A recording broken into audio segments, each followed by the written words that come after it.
India में कई ऐसे अंधभक्त हैं जो नरेंद्र मोदी को भगवान मानते हैं और राम से ऊपर मानते हैं। हिंदू का पैसा अगर किसी हिंदू ने ले भी लिया, भाई तुम लोगों को क्यों मिर्ची ये एक सपना था, करोड़ों हिंदुओं का सपना। वो सपना जो 500 साल से टूटा पड़ा था, अयोध्या में राम मंदिर। और जब वो सपना पूरा होने की बारी आई तो लाखों लोगों ने अपनी जेबें खोल दी, अपनी मेहनत की कमाई दे दी, एक ईंट के लिए, एक नींव के लिए, एक आस्था के लिए। लेकिन वो पैसा गया कहां?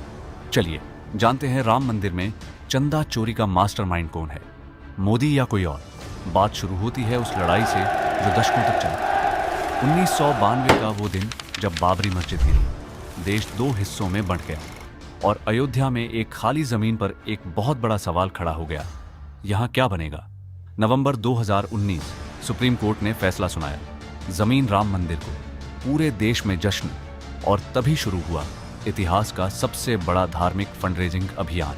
जनवरी 2021 कुछ सिंधी कम्युनिटी के लोग डोनेशन जमा करके मुंबई के एक ज्वेलर के पास जाते हैं और 210 चांदी की ईंटें बनवाते हैं। सारी ईंटें 1 किलो की थी और सारी ईंट पे सिंधी कम्युनिटी के ईष्ट देवता जुलेला का फोटो भी था। उसके बाद ये ईंटें राम मंदिर में दान कर देते हैं। ये ईंटें बनवाने में 2 करोड़ डडी का खर्च आया था। ये ईंटें राम मंदिर को चलाने वाले ट्रस्टी चंपत राय को सौंपी जाती है, लेकिन सिंधी समाज को तब इनको रसीद नहीं दी जाती और उनको ये कहा जाता है पहले ईंटें की जांच होगी। और ये लोग मान जाते, फिर 6 महीने इंतजार करते हैं, फिर 1 साल, 2 साल, 5 साल, फिर भी इनको चांदी की ईंट की कोई रसीद नहीं मिलती। तो चांदी की ईंट और ये हम रामलला के मंदिर। राशिद का तो जाने दो, यहां तो चांदी की ईंटें भी घूम है मंदिर में से। किसी को पता नहीं कहां गई ईंटें। ये तो सिर्फ एक ही घटना है। उसके अलावा राम मंदिर में से कैश, सोने के गहने, हार सब कुछ गायब है। रिपोर्ट के अनुसार राम मंदिर में 200 करोड़ डिडक्ट से 3500 करोड़ डदा का स्कैम हुआ है। आइए दोस्त, आपको बताते हैं और क्या क्या स्कैम्स चल रहा है आस्था के नाम पे। ये पैसा किसी अमीर का नहीं था। ये पैसा उन हाथों का था जिन्होंने आटे के डिब्बे से निकाल कर दिया, जिन्होंने दवाई का पैसा बचा कर दिया, क्योंकि उनके लिए ये सिर्फ चंदा नहीं था, ये आस्था थी। 2021 अयोध्या मंदिर निर्माण के लिए जमीन खरीदी जा रही थी और तभी सामने आई एक चौंकाने वाली खबर।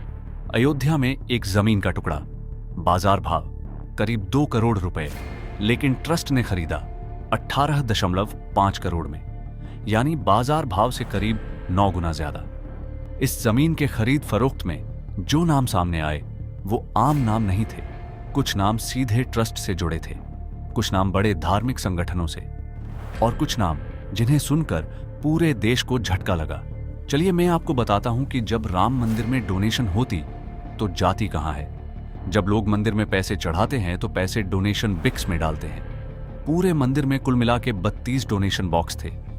जब ये बॉक्स भर जाते हैं तो उन्हें एक लोहे के बक्से में डालते हैं और बाहर से ताला लगा देते हैं। फिर इन्हें मंदिर से 200 मीटर दूर पिलग्रिम सेंटर पे लाया जाता है और यहीं पे पैसे बक्से में से निकलकर गिने जाते हैं। यहाँ पे नोट, सिक्के और गहने को अलग किया जाता है। फिर इन्हें स्टेट बैंक ऑफ इंडिया के जामा कर दिए जाते हैं और रोज का चढ़ावा 8 से 13 लाख होते हैं और कई बार तो 50 से 60 लाख भी हो जाता है। इस पूरी प्रोसेस के दरमियान इन सब पे नजर रखने के लिए कर्मचारी रखे जाते हैं और कैमरा भी रखे जाते हैं। ये सारा पैसा जाता है श्री राम जन्मभूमि तीर्थ क्षेत्र के अकाउंट में, जिससे फरवरी 2020 में मोदी सरकार ने बनाया था।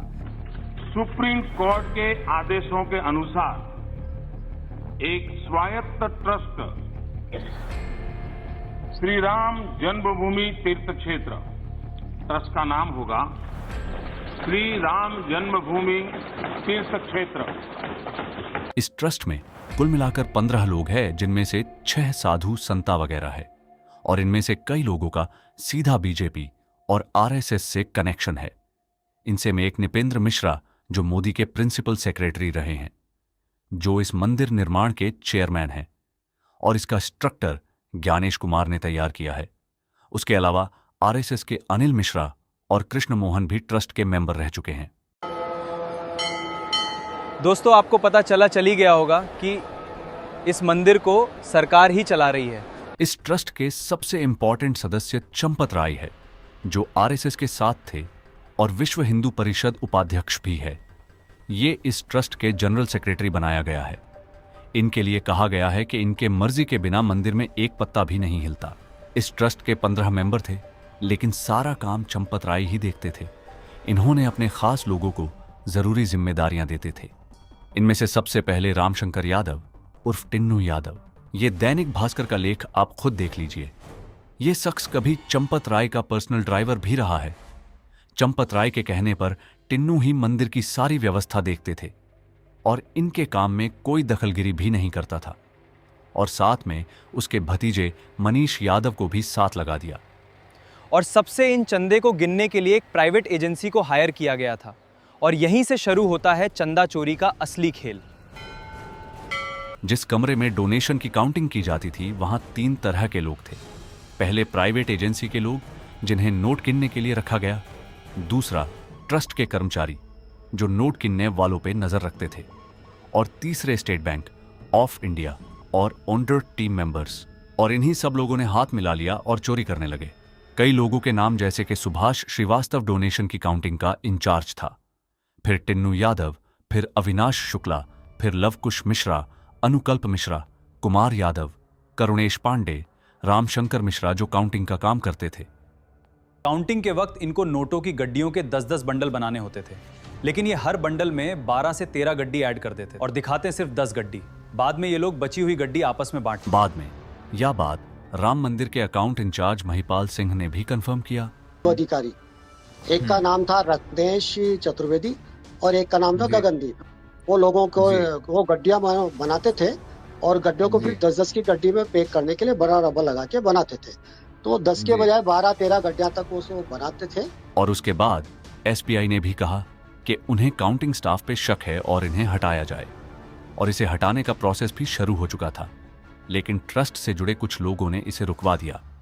जरा सोचिए, बैंक ने भी कह दिया इन्हें हटाने के लिए, लेकिन मंदिर के ट्रस्ट माना कर रहे थे। लेकिन क्यों? इन लोगों की सैलरी 14 से 20 हजार ही थी। फिर भी इन लोगों में से कुछ ने तो 25 से 30 लाख की प्रॉपर्टी खड़ी कर दी। लवकुश, जो एक कार मैकेनिक था और काउंटिंग स्टाफ में से था, जब पुलिस ने उसके घर छापेमारी की तो उसके घर से 10 लाख मिले। उसके बाद केडी तिवारी ने 5 करोड़ रीट से ज्यादा संपत्ति बना ली थी। अनुकल्प मिश्र 65 लाख घर और फार्म हाउस खरीद लिया। और टिन्नू यादव ने तो 50 करोड़ की संपत्ति बना ली थी। जरा सोचिए किस लेवल का स्कैम चल रहा है। कमेंट करके बताना इनका क्या करना चाहिए।